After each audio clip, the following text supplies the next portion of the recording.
모델을 두고 그리게 되어 있습니다. 그래야 현실감이 살거든요.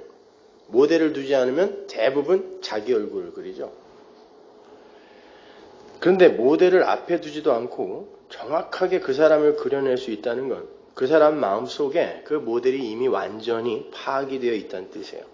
그 파악된 대상은 캔버스를 채우는 내용이 되어서 그 화가들의 화풍이나 취향대로 사실주의나 묘사주의, 관념주의나 큐비즘 등으로 각기 다른 모양으로 그려지지만 그 속에 들어있는 대상의 실체는 하나예요.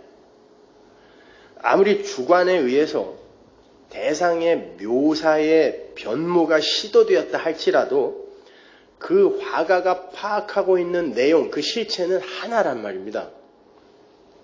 이 역사와 인생이라는 게 바로 그러한 하나님의 캔버스라는 거예요.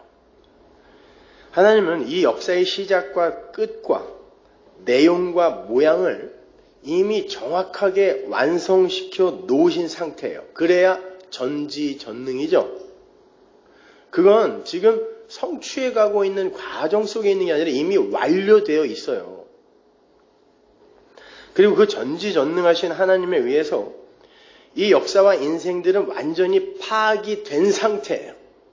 아담, 하와 마찬가지예요. 하나님도 예측하지 못한 우발적인 범죄를 저지른 게 아니라 하나님께 이미 파악되었던 거고, 아니 엄밀히 말하면 파악 정도가 아니라 그분에 의해 작정되었고 계획되었던 겁니다. 그래야 하나님이에요.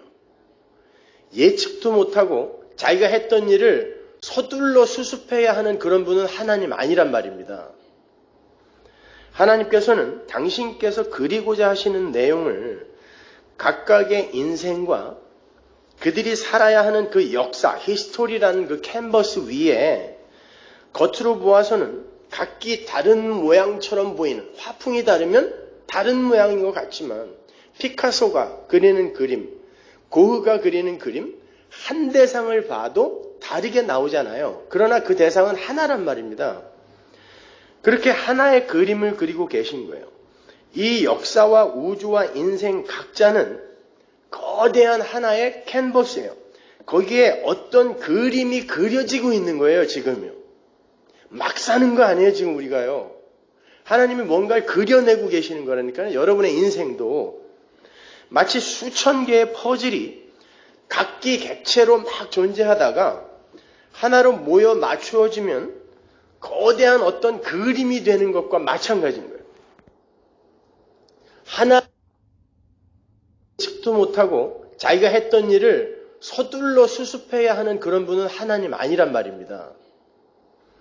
하나님께서는 당신께서 그리고자 하시는 내용을 각각의 인생과 그들이 살아야 하는 그 역사, 히스토리라는 그 캔버스 위에 겉으로 보아서는 각기 다른 모양처럼 보이는, 화풍이 다르면 다른 모양인 것 같지만 피카소가 그리는 그림, 고흐가 그리는 그림, 한 대상을 봐도 다르게 나오잖아요. 그러나 그 대상은 하나란 말입니다. 그렇게 하나의 그림을 그리고 계신 거예요. 이 역사와 우주와 인생 각자는 거대한 하나의 캔버스예요. 거기에 어떤 그림이 그려지고 있는 거예요, 지금요. 막 사는 거 아니에요, 지금 우리가요. 하나님이 뭔가를 그려내고 계시는 거라니까요. 여러분의 인생도 마치 수천 개의 퍼즐이 각기 객체로 막 존재하다가 하나로 모여 맞추어지면 거대한 어떤 그림이 되는 것과 마찬가지인 거예요. 하나하나도 그 그림이지만 그게 맞춰지면 바로 그 거대한 하나의 실체가 되는 거란 말입니다. 그렇다면 하나님은 지금 이 역사와 인생에 어떤 그림을 그리고 계신 걸까요, 여러분? 예수라는 그림을 그리고 계신 거예요. 이해가 잘 안 가시죠? 그런데 예수님은 당신의 말씀대로 아버지를 설명하러 오신 분이라 그래요. 나를 본 자는 아버지를 봤다 그러죠. 그러면 하나님이 예수를 이 역사 속에서 그리신다는 건 하나님 자신을 지금 이 우주와 역사와 인생을 통하여 그려내고 계시는 거란 말이에요. 보이지 않는 영이신 하나님을 보이는 역사와 공간과 인생을 통해서 지금 그려내고 계시는 거예요. 하나님의 백성들에게. 왜 하나님이 주이시며 왜 하나님이 알파와 오메가여야 하는지를 당신의 백성들에게 3D 입체 영상으로 잘 그려서 보여주고 계신 거예요. 절대로 이 우주와 역사와 인생의 주인공은 인간이 아니에요. 여러분의 인생도 여러분 거 아닙니다. 죄송하지만. 하나님이에요. 인간이 하는 일이나 그들의 됨됨에 의해서 상벌이 주어지는 시기에 그 인간 주연의 드라마가 펼쳐지는 곳이 세상이 아니에요. 그건 여러분이 주인공이죠. 여러분이 하는 일과 여러분의 됨됨이와 성숙 정도에 의해 여러분이 상도 받고 벌도 받으면 여러분이 주인공이란 말입니다. 세상은 지금 여러분을 중심으로 돌아가는 게 아니라 하나님을 그려내는 도화지란 말이에요. 하나님이 누구이신가를 그려내는 하나님 주연의 대하 드라마가 펼쳐지는 곳이 바로 이 세상이란 말이에요.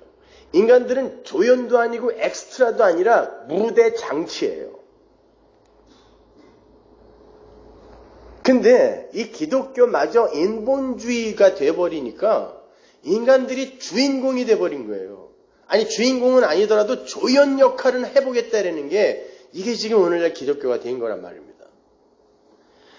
골로새서 1장 15절 보세요. 그는 보이지 아니하시는 하나님의 형상이요 모든 창조물보다 먼저 나신 자니, 이게 창조물보다 먼저 나셨다라는 게 하나님도 예수님도 피조물이라는 게 아니에요. 여호와의 증인들이 요 구절 갖고 예수님도 피조물이다 이렇게 주장을 하는데, 그런데 절대 속으시면 안 돼요. 이거 원어로 보면 선지하셨다는 뜻이에요. 먼저 계셨다.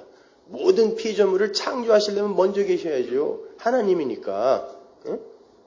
그러니까 여러분이 표피적으로 성경을 읽으시면 안 돼요.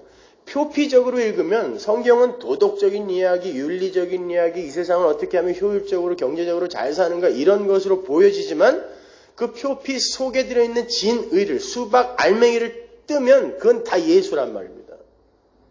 36절 보세요. 16절 볼게요. 골로새서 1장 16절. 만물이 그에게 창조되되 하늘과 땅에서 보이는 것들과 보이지 않는 것들과 혹은 보좌들이나 주관들이나 정사들이나 권세들이나 만물이 다 그로 말미암고 그를 위하여 창조되었고, 보세요. 만물의 창조 목적이 나오죠. 여기에요. 누구를 위하여? 예수를 위하여요. 그래서 예수에게서 나온 거예요. 또한 그가 만물보다 먼저 계시고, 이게 선제예요. 먼저 난 게 아니라 만물이 그 안에 함께 섰다. 예수 안에서 존재가 된다는 뜻이에요. 그 안에 섰다라는 것, stand라는 게 아니라. 로마서 11장 36절 보세요. 만물이 그에게서 나왔고, 예수예요. 그로 말미암아 있고 그를 위하여 있습니다. 그에게 영광이 세세 있기를 빕니다. 아멘. 만물의 존재 이유가 뭐예요? 예수 안에서 존재하는 것, 그것만이 하나님과 함께 영원을 사는 하늘의 존재라는 걸 설명하기 위해 이 만물이 존재하는 거예요. 그걸 그려내기 위해서, 당신의 백성들에게 그걸 그려서 설명하기 위해 만물이 한시적으로 존재하는 거예요. 쉬운 말로 예수 안에서 예수를 위하여 예수로 말미암아 존재하는 것이 바로 만물의, 하나님 나라의 피조물의 본질적 의미이며 만물의 존재 원인과 목적이다라는 뜻이에요. 예수 없이는 아무리 화려해 보이고 근사해 보여도 그건 다 허상이다라는 것을 설명하기 위해 만물이 존재하는 거예요. 예수와 관계없는 모든 건 존재로서의 성립 자체가 불가하다는 겁니다.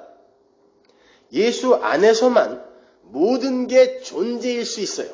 있음이 되기 위해선 예수 안으로 들어가야 되는데, 그러기 위해선 그건 곧 예수가 그 안을 채운다는 뜻이기도 하죠. 그걸 연합이라 그래요. Union Christ. 그건 예수 안에서 내가 존재가 된다는 건 내 주체성과 존재성이 부정된다는 뜻이에요. 근데 오늘날 기독교는 주체성과 존재성을 챙기기 위해서 하나님을 사용하는 종교가 됐단 말입니다. 그걸 올바로 깨닫고 자기 존재를 부인당하여 예수 안으로 흡수되는 걸 구원이라고 그래요. 그래서 교회를 예수를 머리로 한 지체라고 하는 거예요. 하나님을 사용하는 종교가 됐단 말입니다. 그걸 올바로 깨닫고 자기 존재를 부인당하여 예수 안으로 흡수되는 걸 구원이라고 그래요. 그래서 교회를 예수를 머리로 한 지체라고 하는 거예요. 예수가 머리가 되면 자기의 존재성이 부정돼 버려요. 머리가 명령하지 않은 그런 행위를 지체가 스스로 하기 시작하면 그 중풍이에요. 그게 뇌성마비인 거예요. 예수가 머리라는 건 예수의 뜻 안으로 내가 흡수돼 버리는 거예요. 그 상태를, 그렇게 연합된 상태를 순종이라고 해요. 순종은 하나님이 지키라고 하는 율법의 세목 몇 개를 지켜내는 게 순종 아니라고 했습니다. 순종, 그 말하는 단어 자체가 완전이라는 뜻을 함의하고 있는 단어라고 했죠. 그러니까 완전히 순종이 되는 건 예수 안으로 항복되어 들어가 버리는 게, 자기가 온전히 부인되어지는 게, 나는 하나님이 생기를 후 불어넣지 않았으면 그냥 죽은 흙 맞구나, 아담 맞구나. 요 자리로 들어가서 하나님, 내 삶에 하나님의 뜻을 그려내세요를 순종이라 그러는 거예요. 그걸 연합이라 그러고, 그걸 다른 말로 안식이라 그러죠. 안식이라는 단어 자체가 내가 일을 하지 않는다라는 뜻을 함의하는 거니까. 그게 안식이에요. 그게 하나님 나라예요.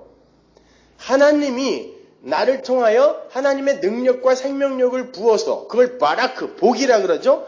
복을 부어서 하나님을 그려내는 걸 하나님 나라라 그래요. 근데 내가 선악과 먹고 선악의 분별을 내가 하면서 하나님처럼의 삶을 추구하는 걸 마귀의 세상이라 그러는 거예요.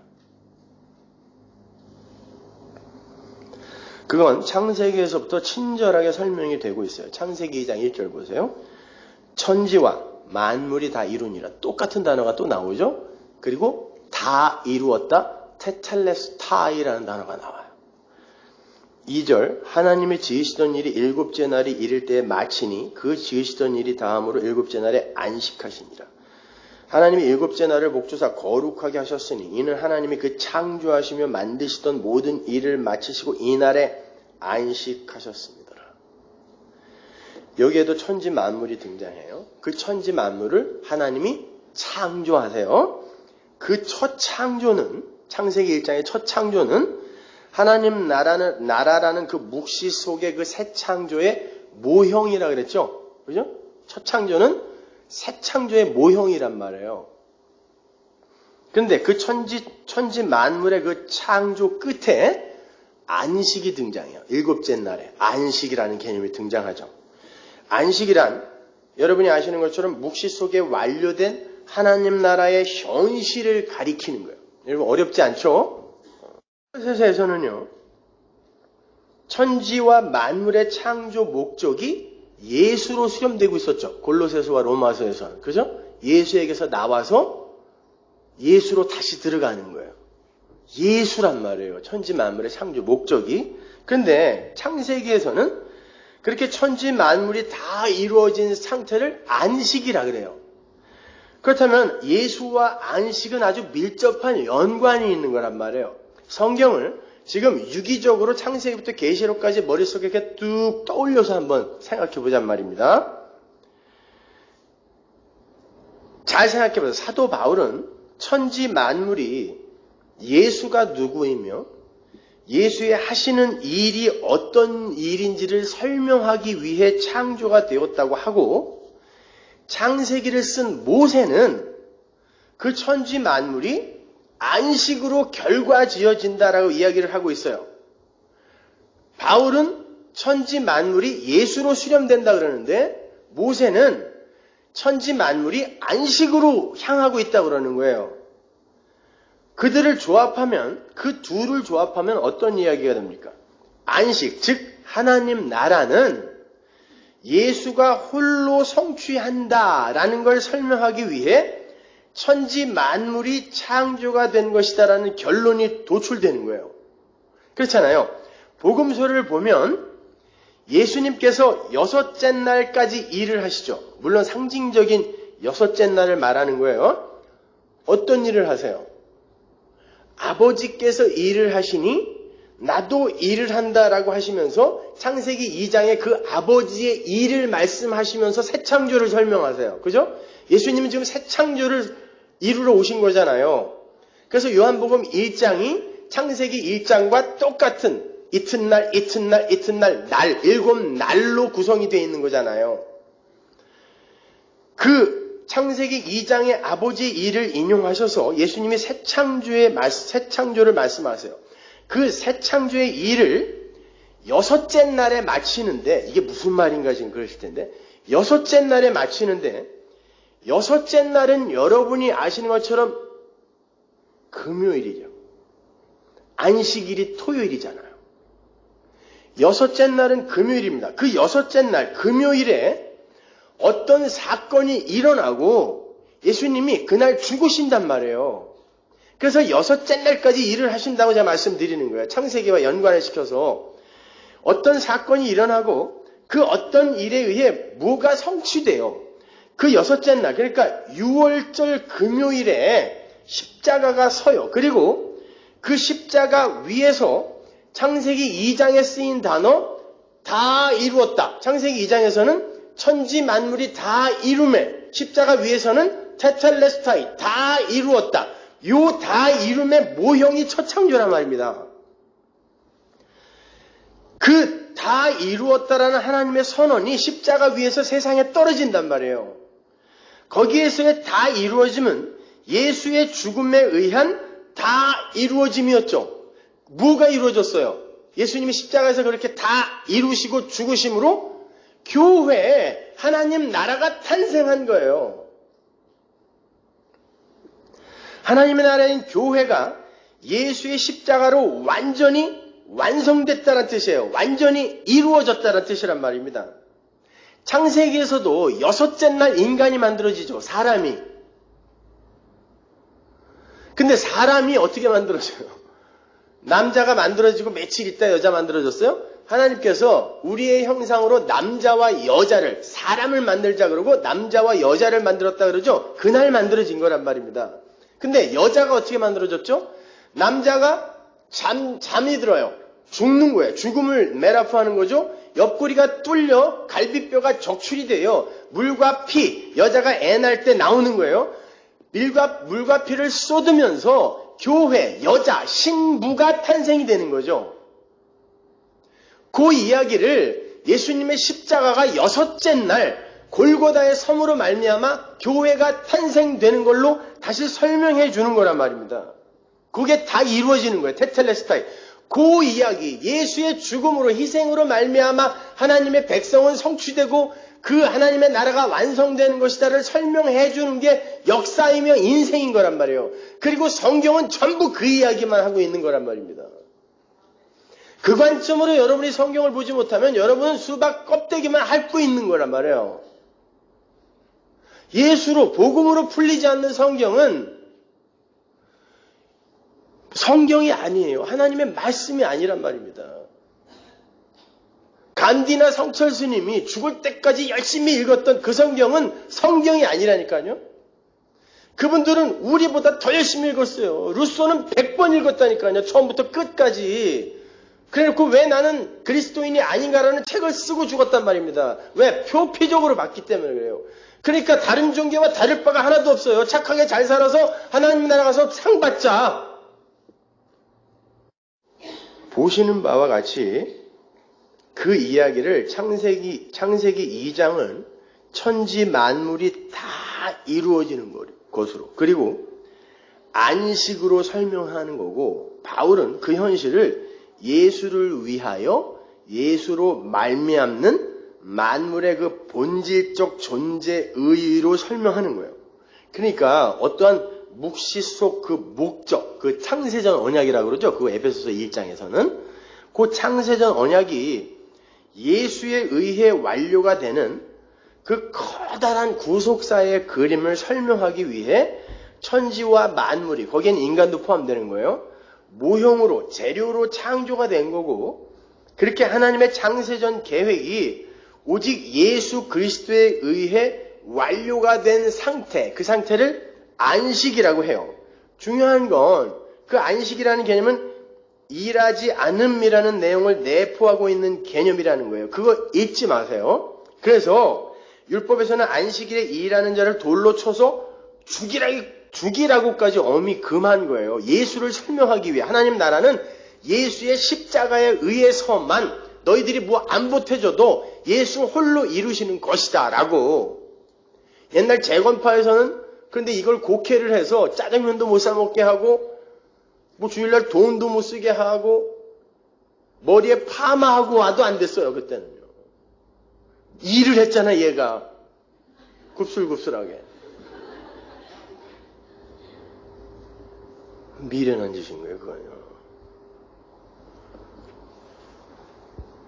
안식, 하나님 나라는 너희들이 일해서 성취되는 곳 아니고 너희들의 노력으로 운영되고 유지되는 곳이 아니라 하나님에 의해 성취되고 하나님의 은혜로 존재하는 나라라는 걸 계시로 담고 있었던 거예요.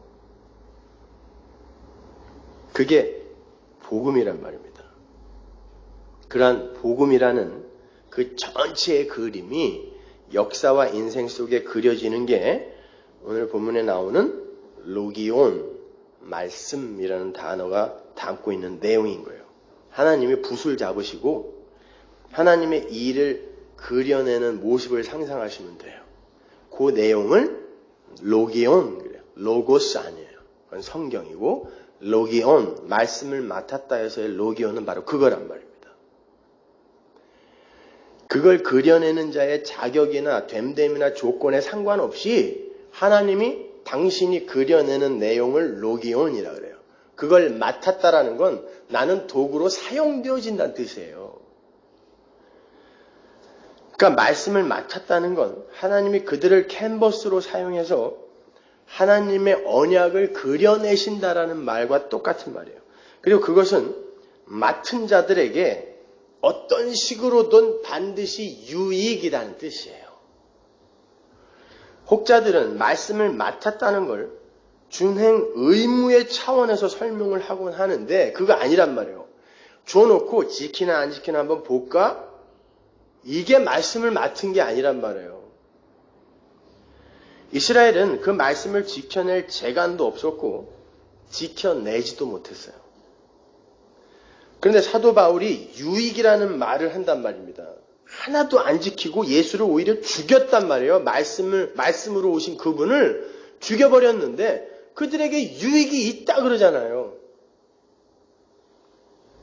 어떤 이는 그 유익이라는 단어를 하나님의 유익으로 해석을 하기도 하는데 오늘 본문을 보면 그 유익이라는 단어는 유대인에게 걸려있는 단어지 맡은 자에게 걸려있는 단어지 맡은 자를 수식하는 단어가 아니에요. 분명 맡은 자에게 유익이란 말이에요. 안 믿었는데. 차근차근 설명해 드릴게요. 여러분 이렇게 이 역사와 인생이 예수 그리스도의 십자가 은혜의 그 필연성을 설명해내는 거라면 그 역사와 인생이 어떤 모양으로 그려내고 있어야 돼요? 어떤 모양으로 존재하고 있어야 돼요? 자, 역사와 인생이 예수를 그리고 설명해내는 거예요, 지금. 그러면 그 예수가 오셨을 때, 말씀이 오셨을 때 그 말씀 앞에 있는 자들이 어떤 모양으로 존재하고 있어야 돼요? 구원이 필요한 자로 존재하고 있어야죠. 예수님이 구원자, 예수라는 이름 자체가 내 백성을 죄에서 구원하다라는 뜻이란 말이에요. 그래서 예수가 자기를 설명하기 위해 예수라는 이름을 갖고 왔어요. 하나님이. 그런데 다들 너무 잘하고 있어 여기에. 그럼 내가 여기 왜 온 거야? 이렇게 될 거 아닙니까? 그러면 역사와 인생이 예수를 설명하는 게 아니라 오히려 이 역사와 인생이 예수는 필요 없는 거야. 인간들도 스스로 이렇게 잘하는데 라고 예수를 부정하는 게 되잖아요. 근데 성경은 분명히 역사와 인생이 예수를 설명하고 예수를 위하여 존재한다 그런단 말이에요. 그러면 이 모든 것이 다 어떤 상태여야 되는 거예요? 구원이 필요한 없음이라는 게 폭로돼야 되는 거예요. 여기에서. 그래서 말씀이 오실 때 그리고 말씀이 떨어질 때 그들이 그걸 즉각 믿어주면 안 된단 말입니다. 심지어 아담조차도 말씀이 떨어졌어요. 먹지 마 그랬더니 먹더라는 거예요. 거기서부터 출발을 하는 거예요. 왜? 하나님을 설명하기 위해. 얘가 먹든 안 먹든 그건 하나님이 관심 없어요. 얘가 이걸 먹어야 먹은 그 없음의 자리, 그건 정령 죽으리라 무투타무투잖아. 없음의 죽음이에요 그거는. 근데 그를 내가 어떤 능력으로 살려내는지 나를 설명하는 게 역사고 성경이지. 이가 내가 주었더니 명령했더니 잘 지켜서 안 먹었네. 아니 얘가 먹었네. 여기에 관심이 없단 말이에요 성경은요. 근데 이걸 인본주의 인간 중심으로 읽다 보면은 왜 그때 그걸 먹어가지고 우리가 이렇게 다 원죄에 빠져서 이리로 가는 거예요. 여러분 한 번만 더 깊이 생각을 해보세요 성경을요. 그리고 하나님에 대해서 한 번만 더 묵상을 해보시란 말입니다. 그렇게 수시로 실수하고 그걸 수시로 메이크업하기 위해 또 다른 계책을 세워야 되는 그게 하나님이에요? 아니란 말입니다 여러분. 여러분은 성경을 바라보는 관점의 전이 패러다임 시프트가 반드시 필요해요.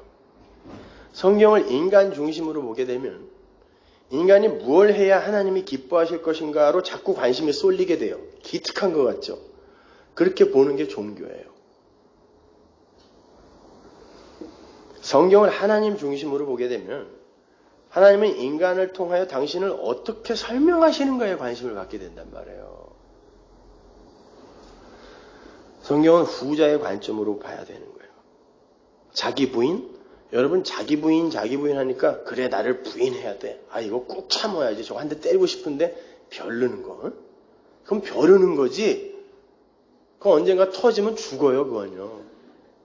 자기 부인은 내가 하는 게 아니에요. 자기 부인이라는 것 자체가 없음이란 뜻이에요. 부인, 내가 부인 되니까 나는 없음입니다. 원래 죽은 흙이잖아요 내가. 하나님이 생기 불어넣지 않았으면 그냥 죽은 흙 네페시란 말이에요. 원래 없음인 나를 확인해 가는 걸 자기 부인이라 그러지. 어떻게 쓰든지 허벅지를 찔러가며 나를 부인시켜야지. 노력하세요. 그렇게 열심히 노력했더니 잘 안 되죠. 그때 하나님의 은혜가 없었으면 어떻게 할 뻔했는가. 요걸 자기 부인이라 그래요.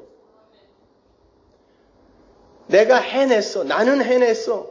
쟤는 못했어. 난 담배 끊었어. 쟤는 아직도 피워. 나는 부인된 거고 쟤는 아직도 부인이 안 된 거야. 만약에 그 담배 피는 사람이 하나님 저는 이 담배 하나도 못 끊는 이런 죽은 흙입니다. 하나님 도와주세요. 그리고 뻑뻑 빤다면 걔가 자기 부인 된 거예요. 제발 여러분 그냥 이렇게 표피적으로 그냥 스쳐가는 상식으로 성경을 이해하려고 하지 마세요. 아무튼 구원자 예수, 은혜의 하나님을 설명하고 그려내는 게 이 역사와 인생의 목적인 것이기에 구원을 받을 자들은 구원을 받아야 할 자로 예수를 기다리고 있어야 되는 거예요. 여러분은 죽을 때까지요. 하나님 내가 죄인 중에 괴수입니다. 사도 바울이 말년에 그 고백했죠. 그때 딱 한 번 하고 간 게 아니라 그 사람은 그리로 계속 밀려 내려갔던 거예요. 하나님에 의해서. 하나님 내가 이렇게 열심히 했고 난 율법으로는 흠도 없는 자였는데 남들이 다 저 사람만큼만 살아라고 이야기한 사람인데 내가 죄인 중에 괴수 많네요. 그 말은 하나님 나는 하나님이 구원 안 해주면 지금이라도 언제든지 지옥에 떨어질 그런 존재입니다. 이 고백이거든요. 이걸 진심으로 했단 말이에요. 다시 설명합니다. 우리가 성경을 통해 확인한 바에 의하면 이 역사와 인생 그리고 우주라는 공간은 예수 그리스도를 설명하기 위한 하나의 도구라 그랬어요. 제 말 아니에요. 성경에서 읽었잖아요. 캔버스란 말입니다. 내가 내 영광을 위하여 창조한 그들을 오게 하라. 하나님의 영광을 위해서 창조된 거예요. 여러분은요. 하나님은 거기에 예수를 그려내세요. 그런데 예수는 자기 백성, 모든 백성 아니에요. 자기 백성이라는 말이 굳이 들어가 있는 건 그 자기 백성 밖에 또 다른 백성이 있다는 뜻이에요. 자기 백성만을 죄에서 구원할 자예요. 예수가. 그렇다면 이 세상은 어떤 상태라는 거예요? 구원을 받아야 하는 상태라는 거예요. 그래서 하나님은 안식, 즉 하나님 나라가 누구에 의해 어떤 희생을 전제로 성취가 된 것임을 그려내시기 위해 아담들의 입에 선악과를 쑤셔 넣어서 이 마귀의 세상에 내려 보낸 거예요. 그럼에도 불구하고 정령 죽어야 할 너희들을 내가 어떻게 살려내는지 나를 배우라는 것입니다. 그래서 가장 보기 쉬운 곳에 선악과를 심어놓은 거예요. 먹으라는 것입니다. 아니 먹을 수밖에 없는 존재라는 거예요. 너희들은 내 은혜가 빠졌을 때는 이걸 여러분이 신앙생활을 통해서 확실히 깨달아야 되는 거예요. 근데 우리는 조금만 선한 일, 기특한 일을 해놓으면 적어도 내가 그 자리에 있었으면 나는 그거 안 먹었을 텐데, 적어도 내가 예수님 당시에 있었으면 내가 예수님 십자가에 못 박혀 죽지 않게 막았을 텐데, 그게 베드로였다니까요. 그렇게 막는 베드로에게 예수님이 뭐라고 했어요? 이 사탄아 그랬단 말입니다. 왜? 너는 못 막아. 거짓말 하지 마. 못 막아. 금방 들통났죠? 저주하며 3번 부인할 놈이 죽지 마세요 그랬어요. 목숨 걸고 막겠다 그랬단 말입니다. 하나님은 그걸 원하는 게 아니란 말이에요. 나는 이렇게 3번 다 굴기 전에 하나님을 저주하여 3번 부인할 그런 자니까 하나님 나를 도와주세요. 너 진짜 나 사랑해? 주님이 아시잖아요. 뭘 알아요? 내가 당신을 사랑하는 줄 주님이 아시잖아요. 그건 그 사랑의 주체를 주님에게 던져드리는 거예요. 돌려드리는 거예요. 내가 주님을 사랑할 수 없는데 주님은 주님을 사랑하는 자로 만드실 거잖아요. 그게 바로 내가 주님을 사랑하는 줄 주님이 아시잖아요 라는 뜻이란 말입니다. 그분을 붙드는 거예요. 십자가를 붙드는 거예요. 노력해서 되는 게 아니라.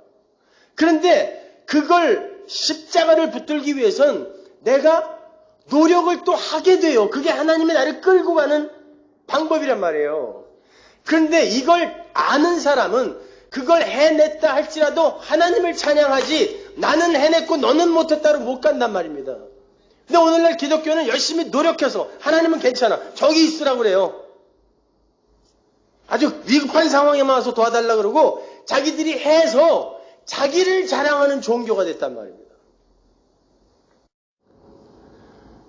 그렇게 하나님의 은혜가 가입하지 않았을 때에 자기 자신들의 실체를 올바로 자각하고 나는 죄인 중에 괴수가 맞고 그래서 마땅히 구원을 받아야 할 자입니다 라는 자기 부인의 고백을 하는 자를 성도라 하는 거고, 여기도 괜찮은데 왜 우리가 여기를 떠나는 구원을 받아야 돼? 애굽에서 나가는 게 구원이거든요. 갈대아우르에서 나가는 게 구원이거든요. 소돔과 고모라에서 나가는 게 구원이거든요. 근데 거기는 다 살기 좋은 곳이었단 말이에요. 최고의 쾌락이 있고 최고의 재미가 있던 곳들이었단 말입니다. 근데 왜 우리가 여기서 나가야 돼? 구원이라는 게 이런 걸 더 극대화시켜주는 게 구원 아니야? 이게 민속 메시아 사상이었잖아요. 이 세상에서 우리가 원하는 그 나라를 만들어 달라고. 여기 괜찮은데 그냥 우리가 원하는 걸 우리 힘을 이용하여 만들어낼 테니까 당신은 그냥 도와주기만 하세요. 요걸 불신자라 그래요. 그 나라가 마귀의 나라인 겁니다. 근데 하나님은 그 지옥 자식들까지도 이 역사와 인생 속에서 직접 그려내시는 분이에요. 로마서 9장 21절 보세요. 토기장이가 진흙 한 덩이로 하나는 귀히 쓸 그릇을 하나는 천히 쓸 그릇을 만드는 권이 없느냐? 만일 하나님이 그 진노를 보이시고 그 능력을 알게 하고자 하사 멸하기로 준비된 진노의 그릇을 오래 참으심으로 관용하시고 또한 영광 받기로 예비하신 바 긍휼의 그릇에 대하여 그 영광의 부요함을 알게 하고자 하셨을지라도 무슨 말 하리요? 진노의 그릇, 긍휼의 그릇이 따로 만들어져 있단 말이에요. 그리고 거기에다가 하나님의 긍휼을 그려내고 용서를 그려내고 사랑을 그려낸다니까요. 그리고 하나님이 죄를 얼마나 미워하신지를 그려내고 이렇게 하나님은 지옥에 떨어질 자들도 미리 정하셔서 어떤 게 지옥 자식인지를 그들의 인생이라는 캔버스 안에 그려내세요. 저는 지금 굳이 존 캘빈의 이중 예정을 설명하는 게 아니라 성경의 내용을 읊어드리는 거예요. 그걸 굳이 이중 예정이라 부른다면 시비 걸 생각은 없어요.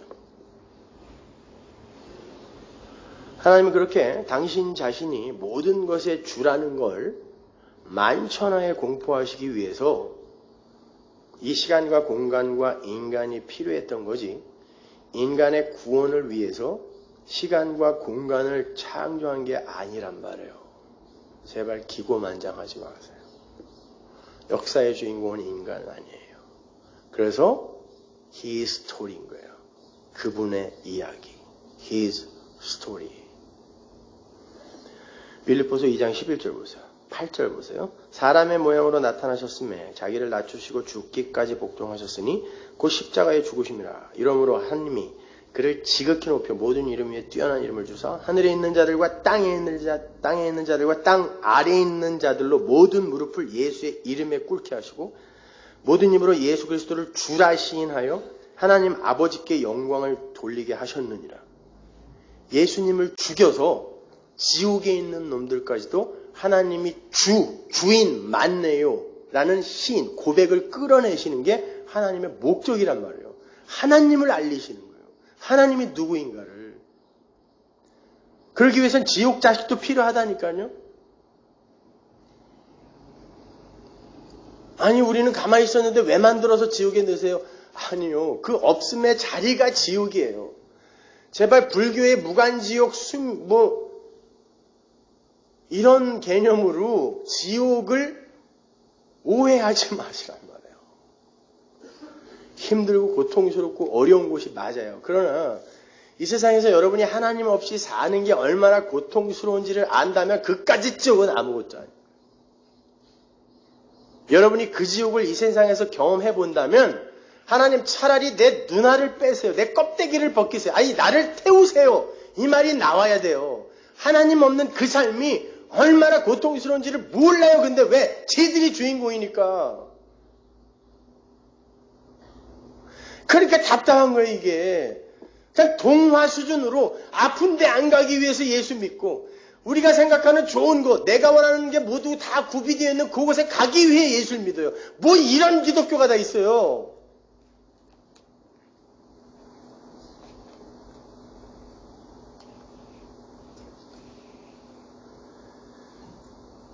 하나님의 백성과 하나님의 나라는 전적으로 하나님의 일하심에 의해 성취되는 것임을 보여주기 위해 이 역사와 우주라는 모델하우스가 한시적으로 존재하는 거예요.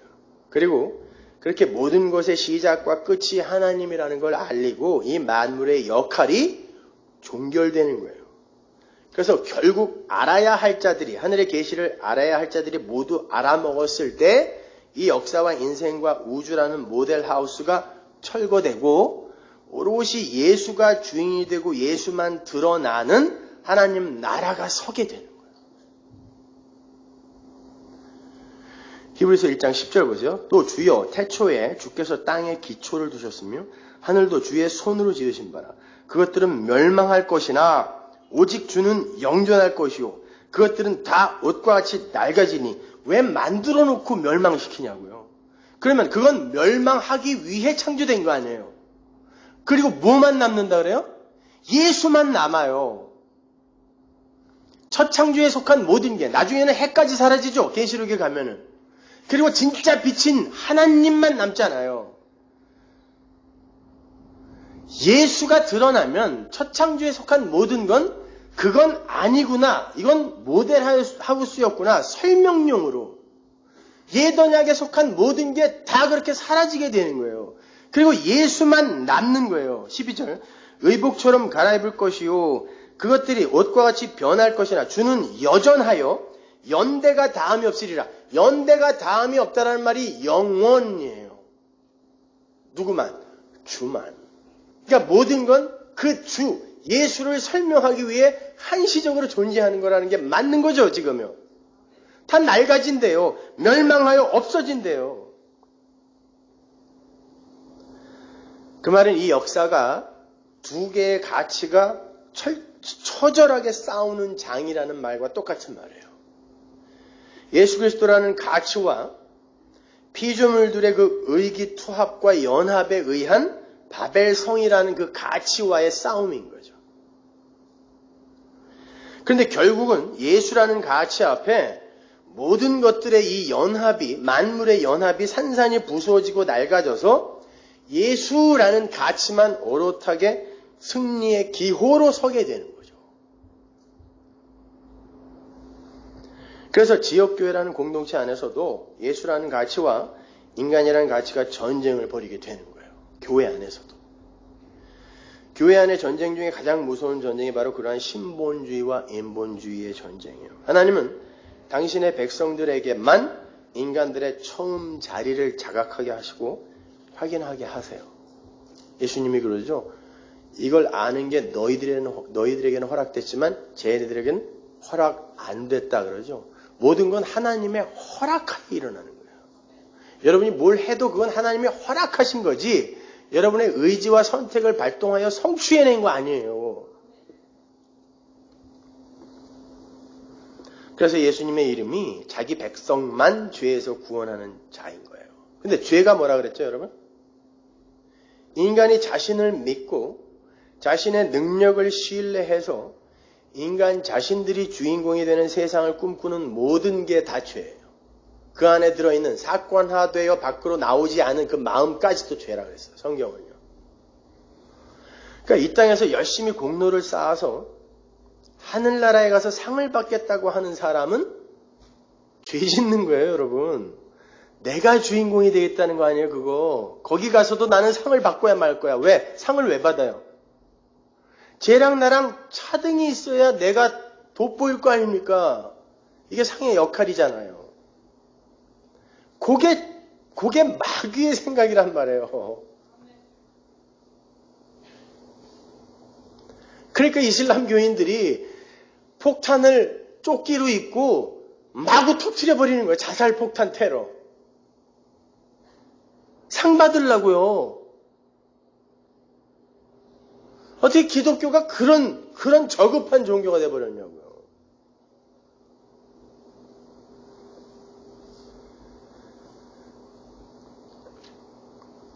거기에서 구원을 받는 거, 그게 뭐겠어요? 하나님과 관계없이 이 역사와 인간들이 내어놓는 모든 게 비록 선해 보이고 신실해 보인다 할지라도 다 배설물이군요.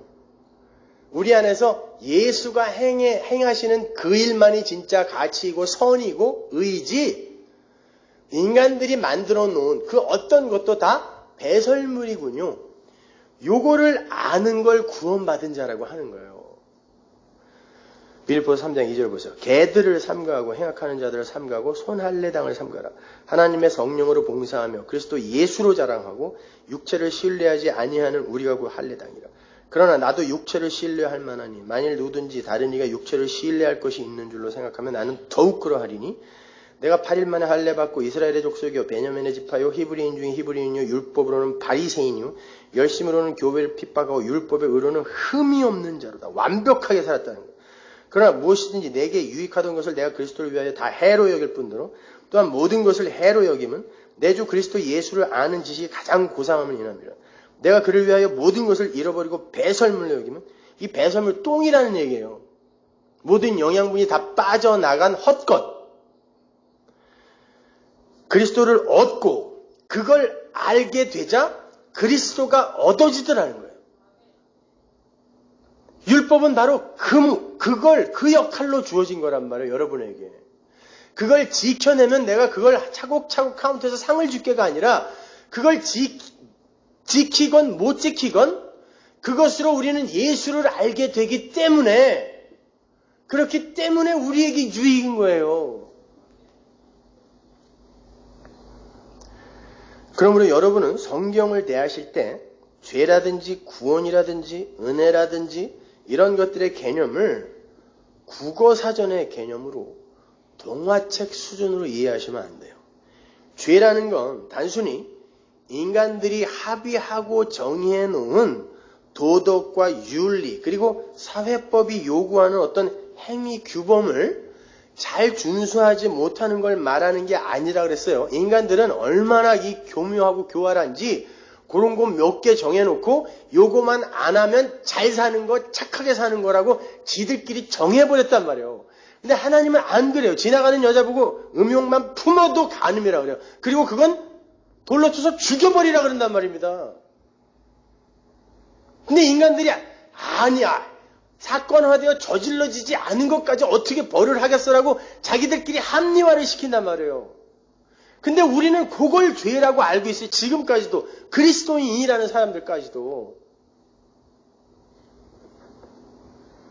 성경이 말하는 죄는 하나님이 하나님의 영광을 위해 창조한 피조물이 자기의 영광을 위해서 살 때 다 죄예요. 그게 죄인이에요. 그것이. 그러니까 죄는 하나님과 인간 사이의 종적인 관계 속에서만 그 개념 성립이 가능한 거예요.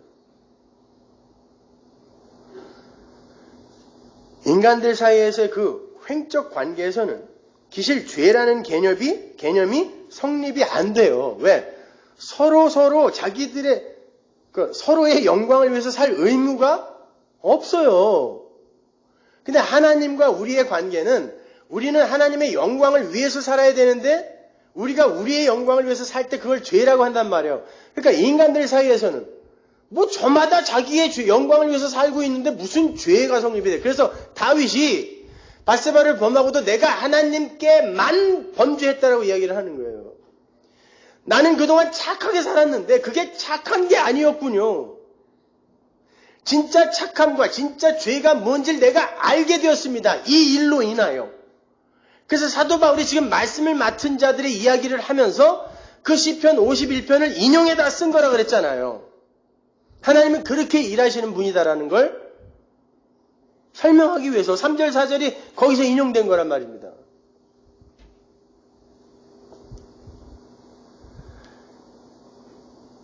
다윗이 이야기한 것처럼 죄는 인간과 하나님 사이에서만 그 개념이 성립이 될 수 있는 거지만 그렇게 내가 내 영광을 위해서만 살 때 다른 이들을 무시하고 다른 이들을 함부로 대하는 그런 모습으로 나타날 수 있어요. 그것도 죄 맞아요. 그러나 진짜 죄는 하나님과 나와의 종적 관계에서만 성립되는 거란 말입니다.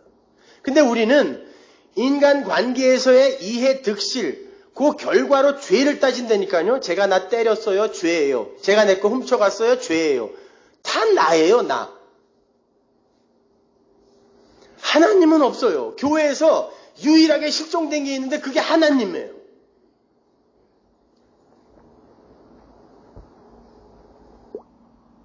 인간과 하나님 사이에서만 그 개념이 성립이 될 수 있는 거지만 그렇게 내가 내 영광을 위해서만 살 때 다른 이들을 무시하고 다른 이들을 함부로 대하는 그런 모습으로 나타날 수 있어요. 그것도 죄 맞아요. 그러나 진짜 죄는 하나님과 나와의 종적 관계에서만 성립되는 거란 말입니다. 근데 우리는 인간 관계에서의 이해 득실, 그 결과로 죄를 따진다니까요. 제가 나 때렸어요. 죄예요. 제가 내 거 훔쳐갔어요. 죄예요. 다 나예요. 나. 하나님은 없어요. 교회에서 유일하게 실종된 게 있는데 그게 하나님이에요.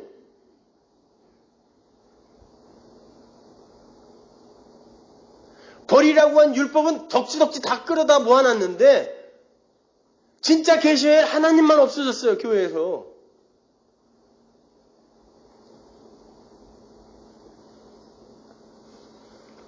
자, 그렇게 죄라는 게 인간과 하나님 사이의 종적인 관계에서만 성립이 되는 거라면 어떻게 창조주와 피조물 사이에서 죄라는 게 생산될 수 있을까요? 창조된 자인데 피조물이 어떻게 창조주에게 죄를 지어요? 혹자들의 주장처럼 하나님이 죄를 조성한 건가요? 죄를 만들었어요, 하나님이? 아니면 또 다른 혹자들의 주장처럼 인간들이 자유의지로 죄를 선택한 겁니까? 여러분, 하나님께서 이 역사와 인생이라는 걸 굳이 창조하셔서, 왜? 창세전에 이미 우리는 하나님의 아들이 되었다라고 하잖아요. 에베소서 1장에서. 그러면 묵시 속에서 그렇게 됐으면 그냥 묵시 속에서 하나님 나라로 넣으면 되는데 왜 굳이 한시적인 모델하우스인 역사와 공간을 만들어서 왜 여기에다가 인간들을 내려 보내냔 말이에요.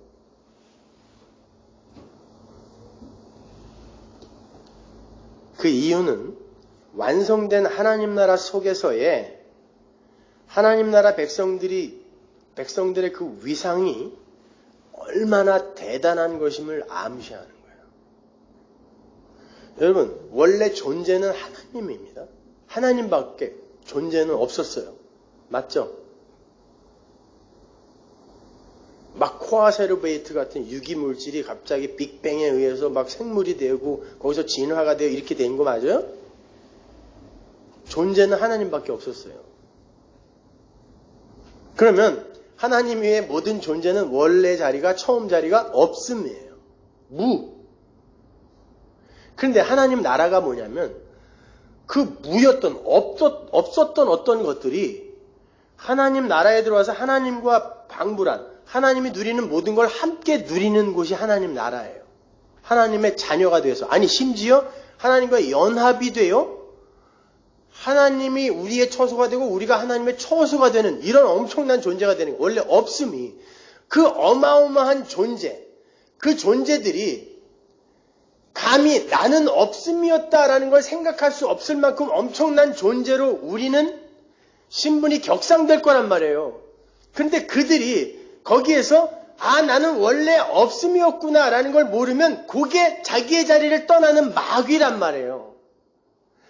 그러면 그러한 일이 없기 위해서는 우리는 반드시 이 역사와 이 우주 속에서 인생 속에서 나는 하나님의 은혜가 아니면 죽은 흙에 불과한 자가 맞습니다. 죄인 중에 계속 맞습니다. 은혜 베풀어 주세요. 하나님 자녀가 되기 위해서 하나님의 은혜가 필요해요. 긍휼이 필요해요. 이걸 배우고 가는 게 신앙생활이에요. 근데 오늘날 기독교는 내가 여기서 뭔가를 열심히 해서 다른 이들보다 훌륭한 사람으로 평가를 받아서 올라가는 종교가 됐단 말이에요. 물론 그러한 것은 열매로 나타나게 되었어요. 그러나 인간들은 은혜를 모르는 인간들은 복음을 모르는 인간들은 그걸로 자기를 끝까지 자랑해요. 그래서 마태복음에 보면 심판대 앞에서 하나님 내가 이렇게 착한 일 많이 했는데 왜 나를 모른다 그러세요? 내가 언제 안 했습니까? 그런단 말이에요. 염소들이요. 내가 언제 안 했습니까? 하나님은 거기에 관심이 없어요. 너 나 알아? 그러는 거예요. 그런데 이거 이렇게 해왔는데요 이러고 있는 거죠. 그러니까 예수님이 뭐라 그래요? 난 너 몰라 그러는 거예요. 그 말은 성도는 이 세상에서 하나님 알고 가는 거지 하나님을 기쁘게 해드릴 어떤 일을 하고 가는 게 아니란 말이에요. 하나님이 여러분에게 여러분의 인생에 붓을 가지고 그 착한 일 선한 일을 그리실 때는 죽으라고 하세요. 아니 그렇게 할 수밖에 없어. 최선을 다해서 하세요. 그리고는 하나님이 나를 이렇게 사랑하셨구나. 야 이게 바로 성도가 하나님 나라에서 사는 자기 부인의 삶, 자기 비움의 삶, 희생의 삶이 맞는 거구나. 배우시면 돼요. 그러나 그게 여러분의 자랑이 되면 안 된단 말입니다. 제발 좀 알아들으세요.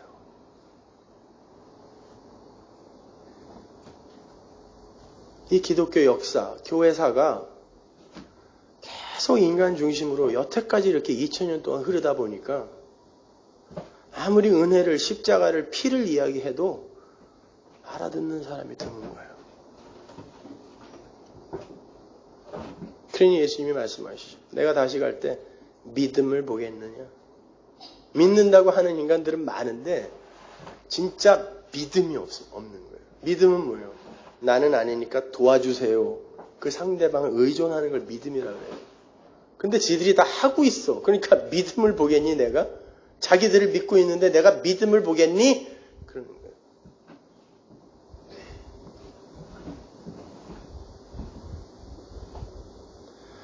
여러분, 이 역사와 인생은 이미 이루어진 것에 대한 이해와 설명용인 거지, 여기에서 행해지는 행위와 업적과 공로에 의해서 결과가 변하고 도출되어지고 생산되어지는 게 아니에요. 그래서 하나님은 당신의 백성들을 혼돈과 공허와 흑암에서부터 출발시키는 거예요. 여기에서 그건 없음이잖아요. 혼돈과 공허가 뭐라고 했어요? 혼돈은 there's no structure. structure가 구조물이 없어. 공허는 emptiness. 구조도 없고 그릇도 없고 내용도 없으면 없음이지 뭐. 그게 혼돈과 공허예요. 근데 거기에서 하나님의 말씀이 뚝 떨어지니까 뭔가가 생기더란 말이에요. 창조가. 근데 왜 거기서부터 출발시키냐고요. 하나님이. 네, 하나님이 혼자 다 하셨다 가르쳐주기 위해서예요. 그래서 혼돈과 공허에서 출발하는 거예요. 그리고 애굽에서 출발시키는 거예요. 애굽은 이스라엘이 가고 싶어 간 게 아니라 하나님이 아브라함에게 약속하시면서 내가 보낼 거야. 그러고 보낸 거예요. 그리고는 거기에서 나오는 게 구원이다를 가르쳐 주세요. 근데 나오면 고생 직사게 하는 거예요. 애굽은 죄악의 세상의 모형이죠. 애굽은 노아의 세 아들 중에 저주받은 함의 후손들이 세운 나라입니다. 함은 덮으심의 은혜를 모르는 자의 모형이죠. 하나님께서 노아의 방주를 사용하여 노아를 구해낸 건 노아가 뭐가 잘나서가 아니라 하나님이 은혜를 부어. 그래서 노아의 얘기가 은혜로 시작이 되는 거죠. 그냥 덮은 거다, 거저 덮은 거다를 설명하기 위해 노아를 뻘거벗겨서 술 취한 자로 죄인으로 에덴 동산에 선악과 따먹은 아담으로 확 폭로시키고 셈이 그걸 그냥 덮어버림으로 말미암아 이게 복음이다를 설명하는데 함은 벗었네? 야 그렇게 살면 돼? 이게 율법이잖아요. 요게 애굽이란 말입니다. 거기서 건져내요. 아니야 니네는 하나님이 덮어서 거저 없음인데 그냥 살려내신 게 복음이야를 설명하는 게 그게 복음이잖아요. 그게 구원이잖아요. 그래서 애굽으로 넣어서 거기서 건져내버리는 거란 말입니다. 거기에서는 인간들의 노력과 열심에 의해서 인간들이 원하는 것이 차등 있게 주어지죠. 애굽에서는. 그죠? 생각해보세요. 그들이 원했던 게 뭐예요? 부추와 마늘과 고기죠. 어떻게 하면 먹을 수 있어요? 종살이 열심히 하면 먹을 수 있어요. 이걸 마귀의 나라라 그래요. 종들은 자기가 한 성과에 의해 반대급부를 챙길 수 있는 게 종이에요. 이게 마귀의 나라란 말입니다. 그래서 주님이 그러는 거야. 난 너희들이 이제 종이라고 하지 않을 거야.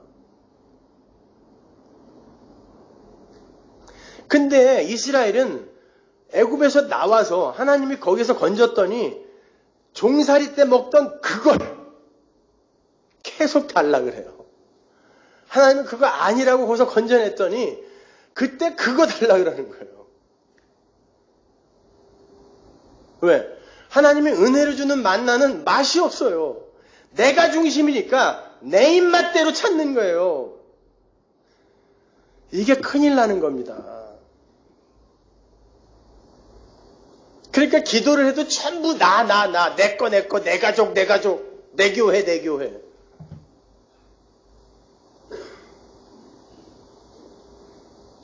거기에서 예수님, 부처님만 빼면 저기 해인사에서 드리는 기도와 여기서 드리는 기도와 뭐가 달라요? 이름만 빼면.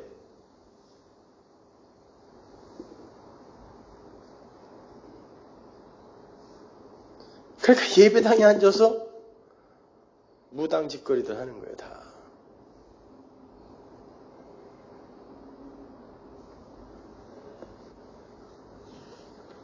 이스라엘은 구원을 받고도 구원의 의미를 올바로 이해 못했다는 거예요.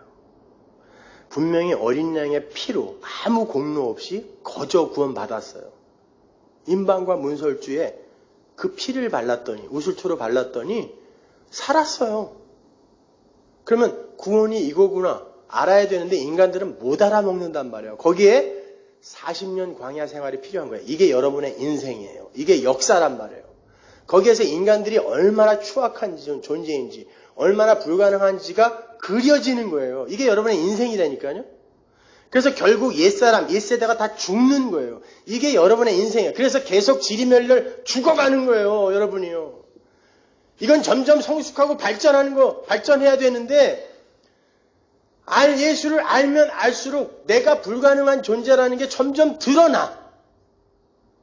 이게 옛사람이 죽는 거예요. 그리고 이 세대, 새 사람이 그냥 은혜로 여호수아, 예수, 똑같은 이름이죠. 예수 앞세워 거저 하나님의 나라 들어가는 거예요. 그거 깨닫고. 나는 안 되네요. 하나님 도와주세요. 그러니까 은혜의 왕 예수가 와서 끌고 가는 거예요. 나를 따르라. 여러분, 그게 구원이란 말입니다.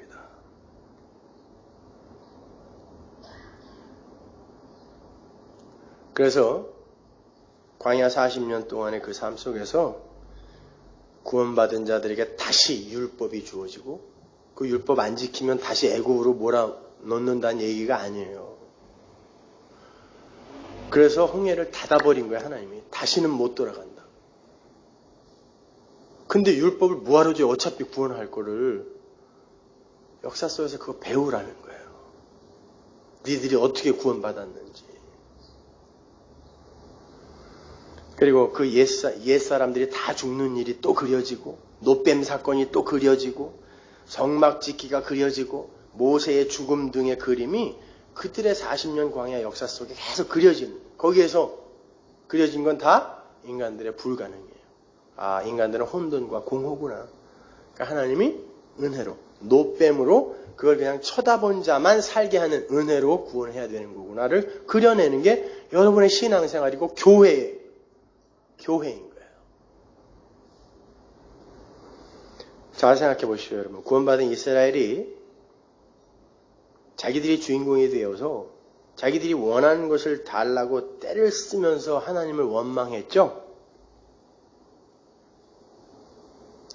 마귀의 나라에서 그들이 원했던 게 부추와 마늘과 고기였어요. 그리고 법 같은 거 이런 거 말고 그냥 우리 마음대로 살 수 있는 거. 율법이 없었어, 애굽에서는. 나왔더니 내가 먹고 싶은 것도 없고 내 마음대로 살 수도 없어. 내 주체성과 존재성이 묵살돼 버려. 그런데 이게 하나님의 구원이래요. 인간들은 이게 뭐야? 그러면 왜 나온 거야, 우리가? 이건 죽는 거지, 뭐야, 이게. 그래서 모세한테 그러는 거야. 너 우리를 죽이려고 데리고 나왔니? 근데 하나님은 끝까지, 맞아, 나 너희들 죽이려고 데리고 나왔어. 애굽의 수치 잘라내고 옛사람의 죽음이에요. 죽이고 내가 니들 안에 넣은 내 예수로 너희들을 반드시 만들어내요. 내 아들 만들어내요. 나는 내 나라에 데리고 들어갈 거야. 이게 광야 40년이란 말이에요.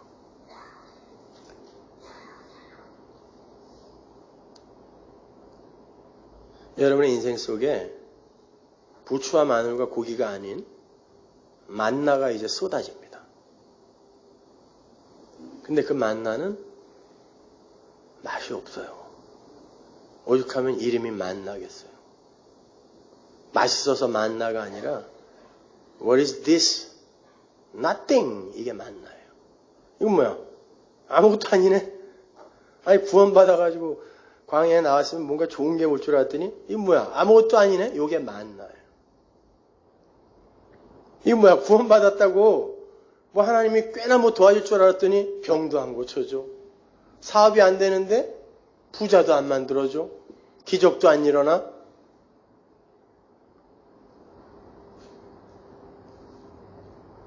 만나예요. 근데 인간들에게 그 만나는 별로 탐탁치가 않은 거란 말입니다. 그러나 그것이 진짜 생명의 양식임을 알게 되는 게 바로 성도의 인생인 거예요. 왜냐하면 그렇게 자기가 원하는 걸 얻어내기 위해 종살이도 마다하지 않고 열심히 사는 걸 죄라 하기 때문에 그래요. 예수님은 그러한 자들을 마귀의 세간이라고까지 말씀하셨어요. 근데 아담들은 그게 죄인 줄을 몰라요.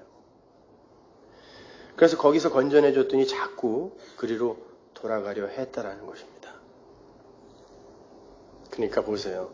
구원받은 하나님의 백성들을 광야에서 계속 끌고 다니면서 그들에게 뭘 가르치신 거예요? 하나님이. 애굽이나 니들이나 똑같아. 이거 가르치신 거예요. 니들이 뭐가 잘나서 구원한 게 아니라 애굽이나 니들이나 똑같아. 마찬가지예요. 여러분이나 세상 사람들이나 뭐가 달라요? 그 사람들이 더 착하지. 심지어. 난 요즘 교계 신문들 이렇게 보면은 아주 창피해서 얼굴을 못 들겠어. 웬 싸움들을 그렇게 하는지 말이죠. 교회가 아주 기도 제목이 됐어요. 세상의 기도 제목. 세상 사람들이 합심하여 철야기도 하게 생겼어요. 지금. 교회를 위해. 교회가 아주 기도 제목이 됐어요. 세상의 기도 제목. 세상 사람들이 합심하여 철야기도 하게 생겼어요. 지금. 교회를 위해.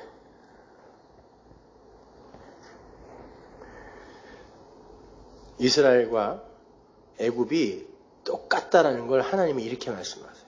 민수기 14장 22절. 나의 영광과 애굽과 광야에서 행한 나의 이적을 보고도 이같이 10번이나 나를 시험하고 내 목소리를 청중치 아니한 그 사람들은 이스라엘이에요.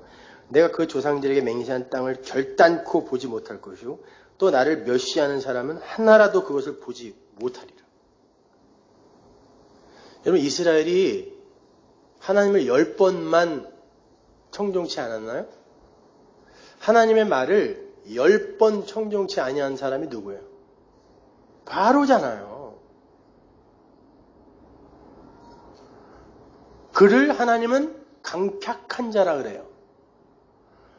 당시 고대시대 때 왕은 한 나라의 대표예요.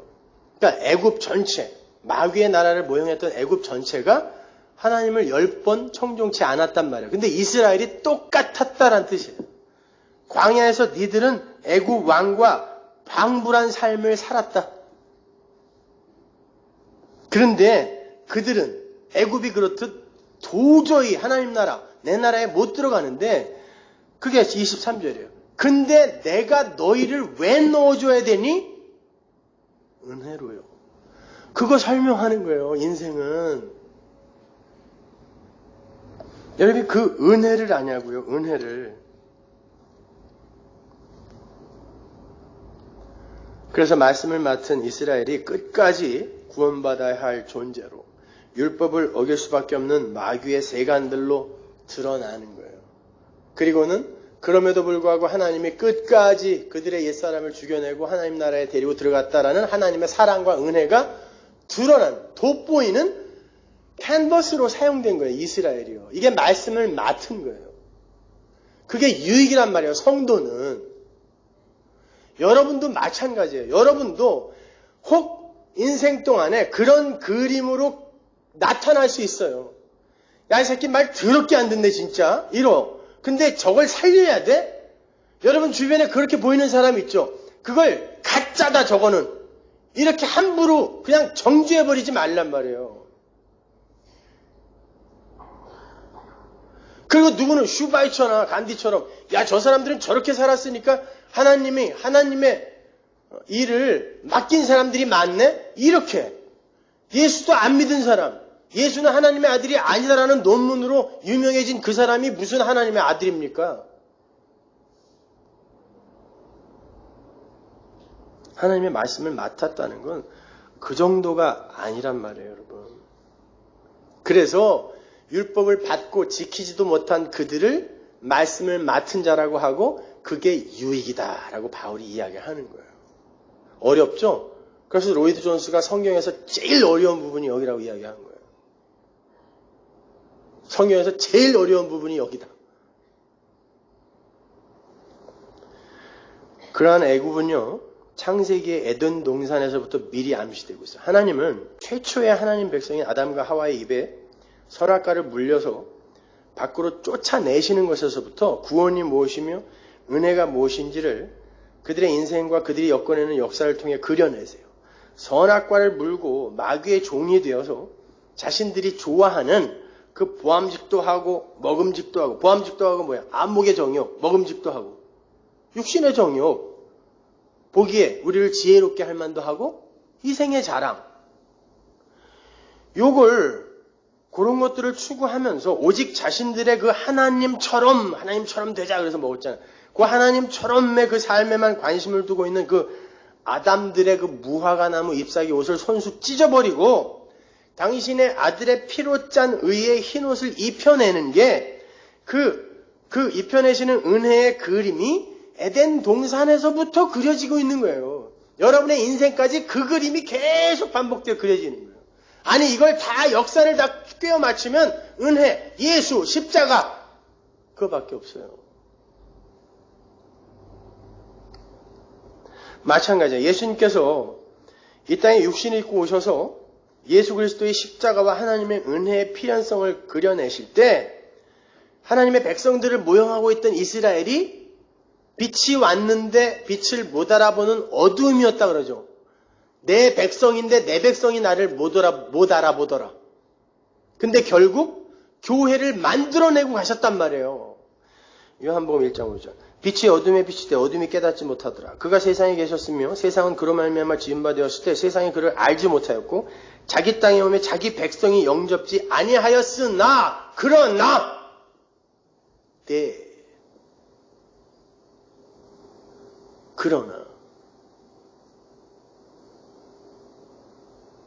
여러분의 인생 속에서 이 그림이 그려진단 말이에요.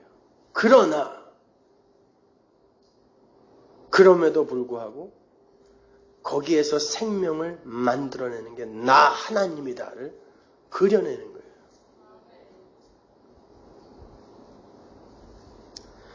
또 반복합니다.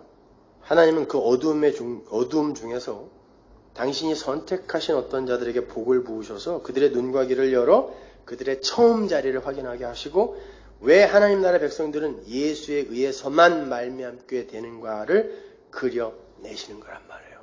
마태복음 13장 14절 보세요.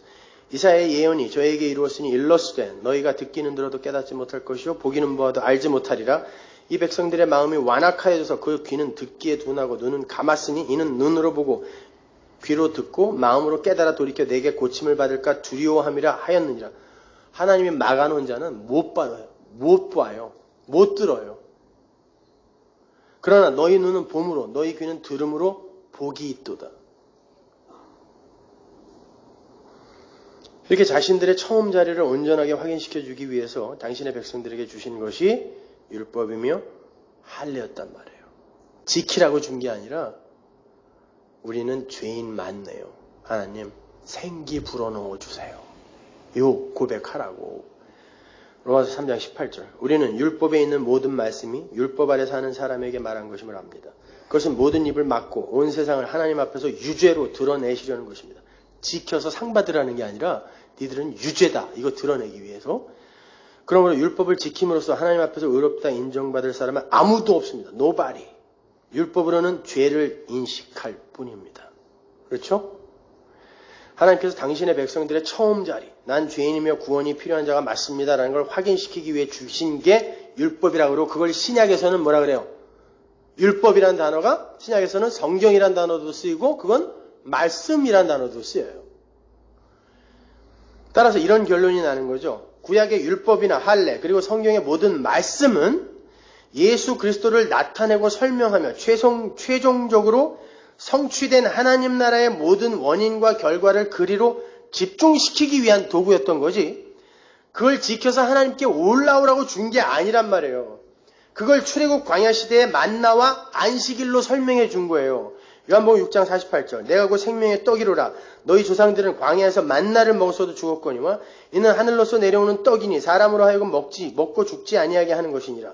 나는 하늘로서 내려온 산 떡이니 사람이 이 떡을 먹으면 영생하리라. 나의 줄 떡은 곧 세상의 생명을 위한 내 살이로라 하시니라.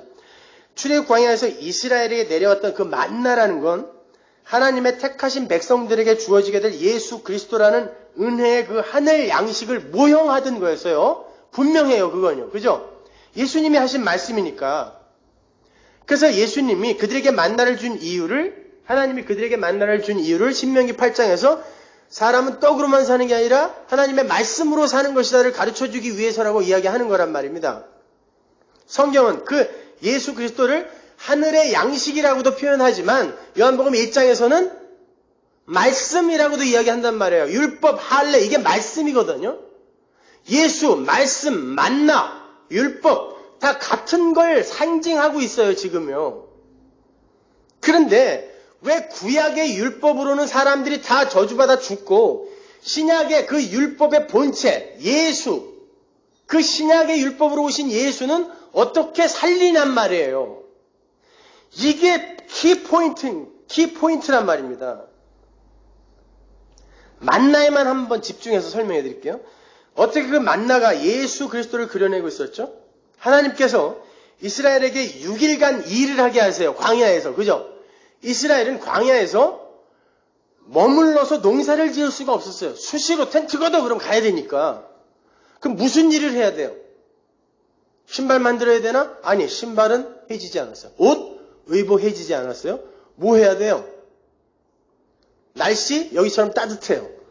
대단하게 땔감 같은 거 없어도 돼요. 무슨 일을 시켰어요? 6일 동안. 아니, 광야에서 율법 주잖아요. 안식일날 일하지 마. 무슨 일 하지 말라는 거예요. 그들이 6일 동안 무슨 일 했어요? 만나 거두어 드리는 일 했어요. 그리고 안식일날 그거 하지 마 그랬어요. 그거 하지 마. 하면 죽여. 그럼 만나가 뭐라고 했어요? 말씀, 율법, 예수예요. 6일 동안의 삶, 여러분의 역사예요. 안식, 7이 묵시고 안식이란 말이에요. 거길 들어가기 위해 6일 동안의 역사를 여러분이 사는 거예요. 예? 근데 이 동안에 뭘 해야 되냐면 예수님이 그러죠. 우리가 무엇을 해야 합니까? 하나님의 일이 뭡니까? 그러니까 예수님이 하나님이 보내신 자를 믿는 거다 그랬죠. 그럼 예수를 여러분이 이 세상에서 지금 믿는 자가 되는 게 하나님의 일을 하는 건데 예수를 믿는다는 건 내가 하는 일은 하나님 나라에 가는데 전혀 쓸모가 없다는 걸 인정하는 거죠. 그러면 6일 동안 만나를 끌어모으는 건 뭐라 그랬어요? 예수를 내 힘과 노력으로 붙들려고 끌어모으는 거예요. 그리고 먹는 거예요. 먹고 에너지 삼아 안식으로 가겠다는 거죠. 정작 하나님은 안식일에 그 만나를 끊어버렸어요. 그리고는 그 전날 거저줘버려요.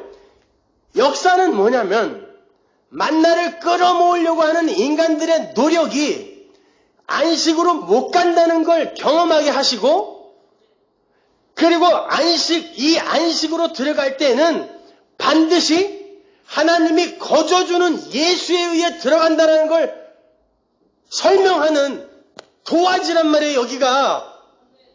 그래서 만나가, 예수라는 그 만나가 그들에게 주어졌는데 그들에게 일하라 하는 거예요. 해봐. 맞아요. 여러분 열심히 사세요. 착하게 사세요, 제발. 이웃을 사랑하세요. 그러나 그것으로 여러분의 그 노력으로 안식의 나라 못 들어간다는 건 반드시 깨닫고 혹시 그 삶이 진심에 우러나서 나온다 할지라도 이건 예수가 내 삶 속에서 만들어낸 거라는 걸 인정하는 그 자리로 가는 거예요. 성도는. 그런데 성경을 보면 그 만나를 율법이라고 명확하게 이야기하는데 한번 보세요. 출애굽기 16장 25절. 모세가 가로되 오늘은 그걸 먹어라. 오늘은 여호와께 안식일인즉 오늘은 너희가 그것을 들여서 얻지 못하리라. 6일 동안은 너희가 그것을 거두되 제7일은 안식일인즉 그날에는 없으리라 하였으나 제7일에 백성 중 더러가 거두러 나갔다가 얻지 못하니라. 여호와께서 모세에게 이르시되 어느 때까지 너희가 내 계명과 율법을 지키지 아니하려느냐.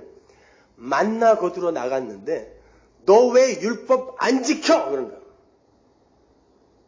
자, 만나와 율법을 지금 동일시하여 설명을 하고 있어요. 볼지어다 여호와가 너희에게 안식일을 주므로 제6일에는 이틀 양식을 너희에게 주는 것이니 너희는 각기 처소에 있고 제7일에는 아무도 그 처소에서 나오지 말지니라. 그러므로 백성이 제7일에 안식하니라. 아무 일도 안 했다는 거예요. 쉬었다는 거예요. 그게 하나님 나라의 사바스, 안식. 하나님이 6일 동안 완전히 맞추시고 예수 그리스도가 죽어서 이들의 먹이가 되어 예수가 이루는 나라가 안식의 나라, 하나님 나라임을 보여주는 거예요. 그게 만나와 안식일의 이야기란 말이에요. 출애굽기 16장 4절. 때 여호와께서 모세에게 이르시되 보라 내가 너희를 위하여 하늘에서 양식을 비같이 내리니 백성이 나가서 일용할 것을 날마다 거둘 것이라. 이같이 하여 그들이 나의 율법을 준행하나 아니하나 내가 시험하리라. 이건 배불리 줘서 배 터지게 만들어 놓고 말 듣나 안 듣나 보겠다 이런 말이 아니에요. 만나를 갖고 그들이 진짜 율법을 지켜 하나님 나라에 갈 수 있는가를 내가 한번 시험하여 그림으로 보여줄게라는 뜻이란 말이에요. 안식일 날 만나 거두러 나간 사람 다 죽었어요.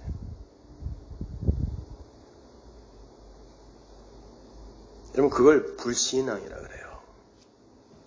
인본주의는 그 짓을 하고 있단 말입니다. 그래서 집 팔아서 헌금하고 론해서 미리 11조 땡겨내고 왜? 복 받으려고 그래요. 상 받으려고. 헌금은 내는 만큼 손해예요. 그거 반대급부로 여러분에게 안 주어져요. 그러나 그로 말미암아 나를 위해 예수가 먼저 헌금으로 드려지고 하나님이 나를 사셨으므로 내가 하나님께 나를 드린다라는 신앙 고백을 할 수 있는 거예요. 이게 유익이지. 빚내서 미리 땡겨서 내면 하나님이 계산해서 10배로 튀겨주는 거 그럼 기독교 없어요. 야 헌금하는 거 이거 손해다라고 생각하면 헌금하지 마세요. 그런 사람은 헌금하고 죄 짓는 거예요.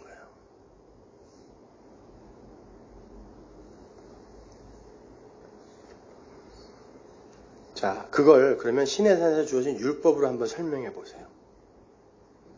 여러분, 시내산에서 이스라엘에게 율법이 주어지죠? 자, 율법은 지키라고 주는 거다? 아니다. 분명히 아니에요.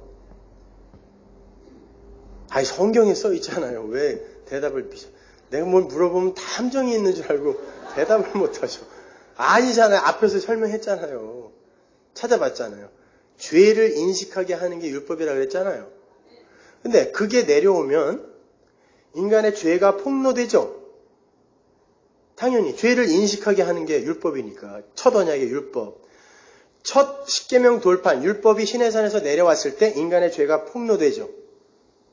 하나님이라고 그들이 만들어 놓은 게 금송아지였어요. 풍요의 신. 이게 죄예요. 우상 섬김. 하나님이 이건 다 죽여야 된다 그랬어요. 분명히. 그래서 도륙시킵니다. 칼 가진 자 나와라 그러고 3,000명을 죽여버리죠. 그때 모세가 가로막죠. 하나님 날 죽이세요. 날 죽이세요. 중보자 예수의 모형이에요. 하나님이 내가 너 봐서 살리겠다 그래요. 그리고 두 번째 율법을 줘. 이게 새 언약이에요. 이 율법은 법궤 속에 들어갑니다. 그 이후로 이스라엘의 모든 전쟁은 이 법궤를 앞세우고 가야 돼요. 하나님의 전쟁은 바로 그 전쟁이라는 걸 보여주는 거예요. 어떤 전쟁이냐면 이스라엘은 두 번째 율법, 돌판이 내려왔을 때 뭘 기억해야 했냐면 우리는 율법을 지켜서 이렇게 멀쩡한 게 아니라 모세라는 중보자가 우리를 막고 서서 하나님 날 죽이세요. 그리고 예린을 살리세요라고 했기 때문에 이렇게 산 것이다라는 것을 두 번째 그 돌판을 보고 항상 환기해야 됐어요. 그죠? 우리는 은혜로 산 거지 율법 지켜서 이렇게 산 거 아니다를 아는 그 믿음으로 여호와의 전쟁을 치러야 이기는 거란 말이에요. 그러면 이제 이스라엘이 안식에 들어가기 위해선 만나와 안식일의 이야기를 생각해 보세요. 이스라엘이 광야 40년, 이게 6일이에요. 이 광야 40년 동안 배워야 할 게 뭐냐면 우리는 하나님의 은혜로 저 안식의 땅에 들어가는 거지 우리의 힘으로 들어가는 거 아니다를 알기 위해선 그러면 그들 앞에서 그 안식의 땅 앞에서 그들 대신에 누가 죽어야 되잖아요. 안식일 7일 안식일 전날 예수가 죽음으로 말미암아 안식일이 온 것처럼 교회가 완성된 것처럼 그들이 안식의 땅에 이게 히브리서란 말이에요. 그들이 안식의 땅에 들어가기 전에 그 앞에서 바로 앞에서 6일째 저녁에 누가 죽어야 된단 말이에요. 그 누구예요? 그 앞을 가로막았었던 모세가 죽어야 된단 말입니다. 성경은 전부 예수만 이야기하고 있는 거예요. 그래서 모세가 가나안 땅이 보이는 거기서 죽는 겁니다. 내가 죽어 너희들이 살았다는 것이죠. 그래서 세 사람 이스라엘이 은혜로 예수 여호수아 앞세워 아무 공로 없이 들어가는 거예요.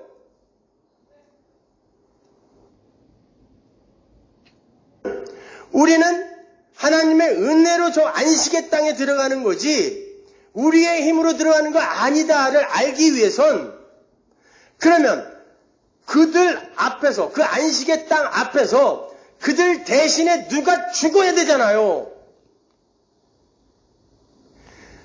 안식일 7일 안식일 전날 예수가 죽음으로 말미암아 안식일이 온 것처럼 교회가 완성된 것처럼 그들이 안식의 땅에 이게 히브리서란 말이에요. 그들이 안식의 땅에 들어가기 전에 그 앞에서 바로 앞에서 6일째 저녁에 누가 죽어야 된단 말이에요. 그 누구예요? 그 앞을 가로막았었던 모세가 죽어야 된단 말입니다. 그럼 교회가 완성된 것처럼 그들이 안식의 땅에 이게 히브리서란 말이에요.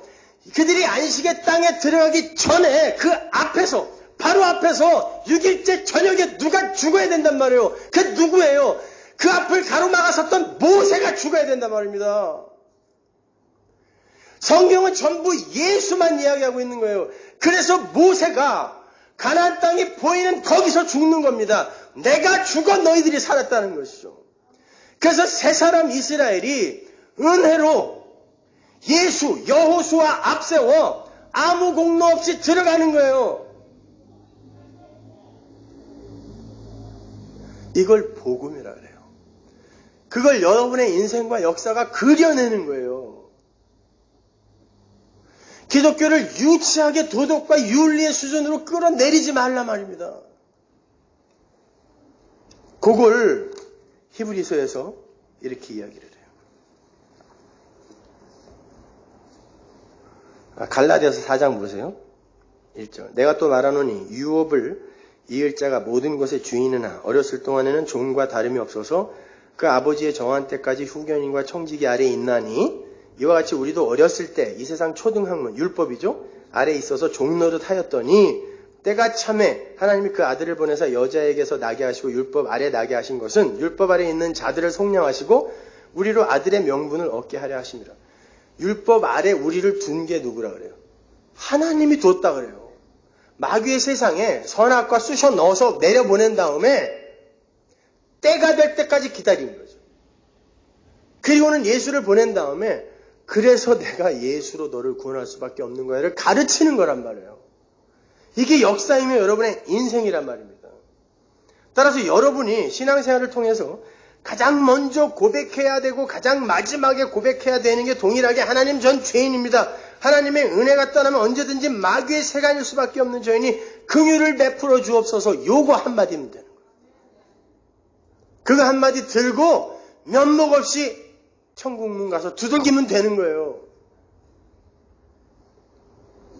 예수 피 갖고 왔어요. 이렇게. 예수 피 갖고 왔어요.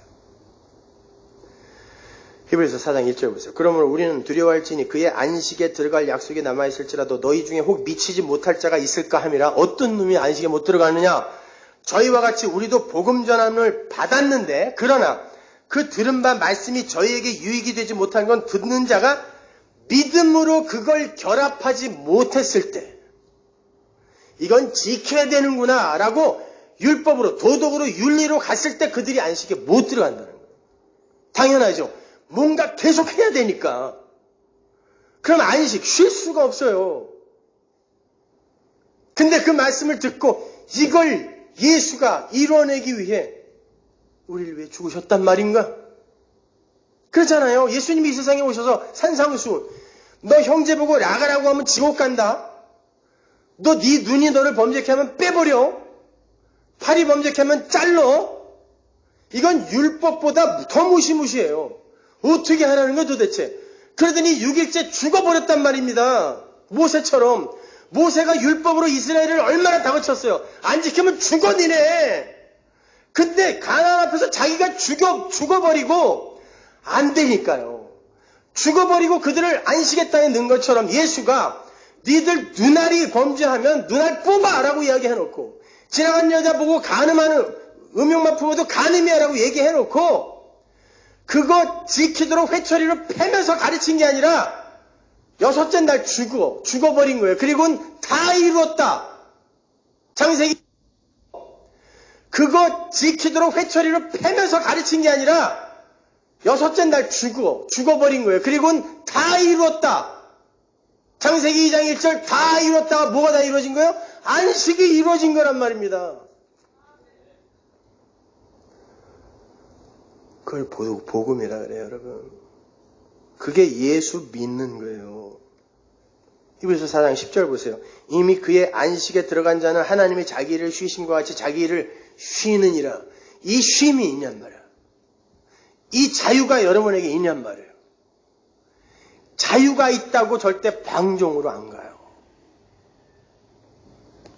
자유가 있어야 진짜 일을 할 수 있어요. 교도소에 있는 사람들 여러분 노동시키는 거 아시죠? 모르는 분은 맹구집사님 같은 거 물어보세요. 그 사람들이 일 최선을 다해서 열심히 하던가요? 공산주의 사회에서 사람들이 어떻든 일을 하는데 최선을 다해서 일하던가요? 집단 농장에서 자란 옥수수하고요, 자기 집 담장에서 자란 옥수수하고 크기가 2배 차이가 난대요. 어떻게 된 건지. 자유롭게 그 자유를 아는 자가 진짜 더 큰 일을 하는 거예요. 어떻게 성도가 자유를 안다고 방종해요? 천만의 말씀입니다.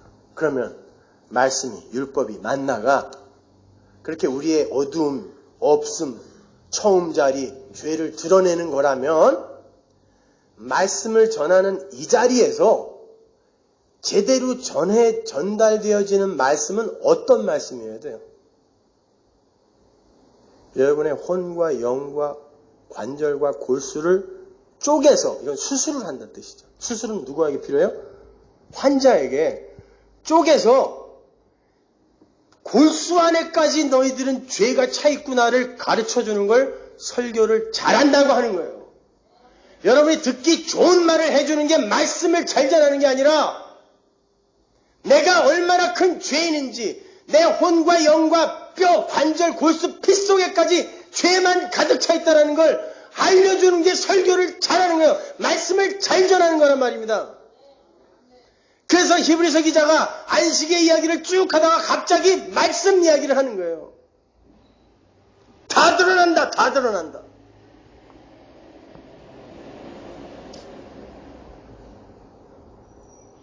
그게 부담스럽습니까? 아니, 대안이 있잖아요. 예수가 죽으셨잖아요. 행복해 하셔야죠, 오히려.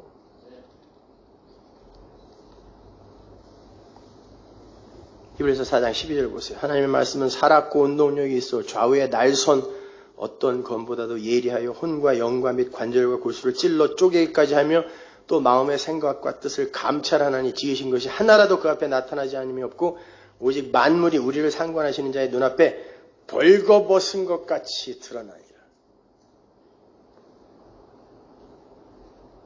말씀 앞에 여러분은 벌거벗겨져서 드러나야 돼요. 그리고는 이 벌거벗음을 가려주신 예수의 의의 흰옷, 그 세마포 옷을 땡겨 입으시면 돼요. 이미 주셨으므로. 그리고 행복해 하시면 돼요. 기뻐하시면 돼요.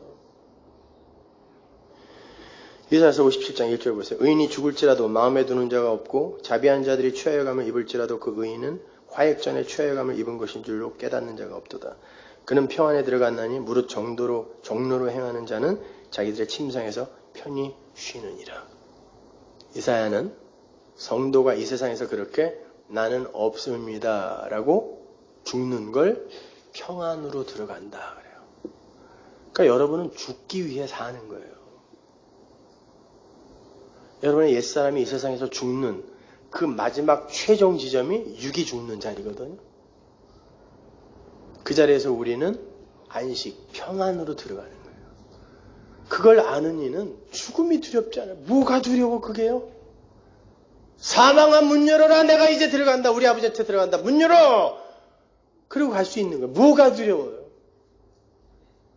이놈의 게 그냥 수명이 100살이 돼버렸으니 언제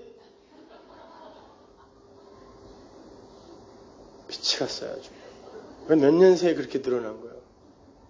다 온 줄 알았더니. 죽음이 왜 두려워요? 근데 그 죽음이 안 두려운 사람이 무엇 딴 게 두려워요?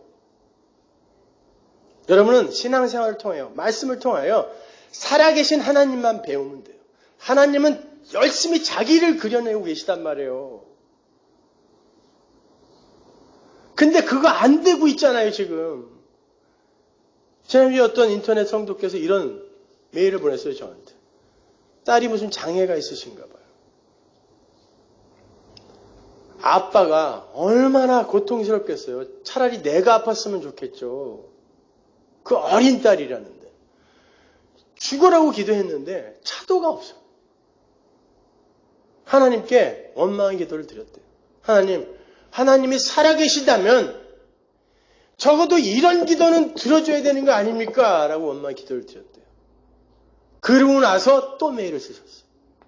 목사님, 제가 그렇게 기도를 드리고 나서 생각해 보니까 제가 평상시에 하나님을 살아있는 하나님으로 인식하며 그 살아있는 하나님을 위해 단 1초도 산 적이 없었다는 거예요. 근데 내가 뭔가 필요하니까 자꾸 살아계신 하나님을 찾더라는 거예요. 평상시에 나는 살아계신 하나님을 요만큼도 인식 안 하고 살았는데 뭐가 필요할 때만 하나님은 살아계시잖아요 이러더라는 거예요. 이게 우리의 모습인 거예요.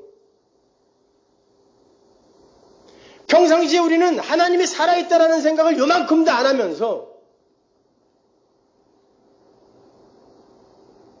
필요할 때만 하나님 살아계시다면서요. 근데 어떻게 이럴 수가 있어요? 이러는 거예요. 여러분 인생과 역사를 통하여 그 살아계신 하나님을 배우세요. 그게 여러분이 이 세상에서 유일하게 할 일이에요. 예수 믿는 거. 그게 말씀 맡은 거예요. 유익이죠? 기도하겠습니다.